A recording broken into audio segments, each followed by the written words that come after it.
Listen 11 minutes. Share comment on this story. Comment: we have many things in common with my longtime friend Jim Nathanson, including our common political conservatism.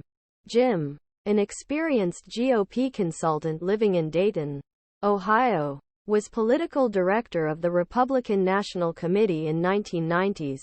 Among my 25-year journalism career, I was stuck between my duties as a GOP party officer and staff of 3 Republicans in Congress. Jim collects fine artworks from all over the world.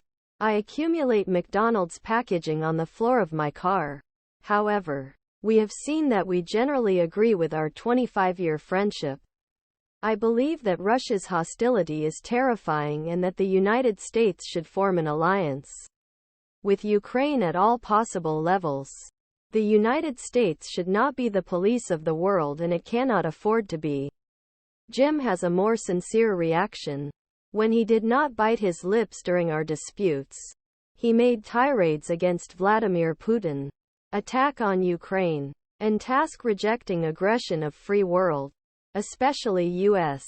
outside American troops on field, at all costs. Follow this author. Follow Gary Abernathy's views. I wondered, how could we get so far away on Ukraine? Although we agreed on many issues? Why did Jim seem to have an almost personal share in this distant war? I was about to gain a deeper understanding. A little over a year ago, Jim's 52-year-old wife Carol passed away after a long fight with ovarian cancer. Carol, a retired professor of art history, was a soft-language woman who inspired gentle sense of humor and courage throughout illness. And Jim devoted herself to her care for 7 years following diagnosis. Since his death, Jim seemed uneasy and restless from time to time.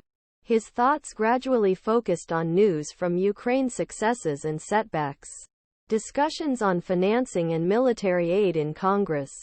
Later last January, Jim expressed an idea that had been clearly turning around for a while.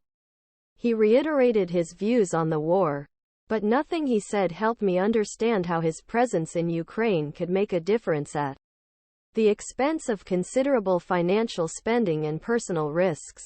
A link directed the Ukrainian Army Choir to a video that bleakly sang the Hebrew handle on International Holocaust Memorial Day. This show was held in the valleys of Babyn Yar.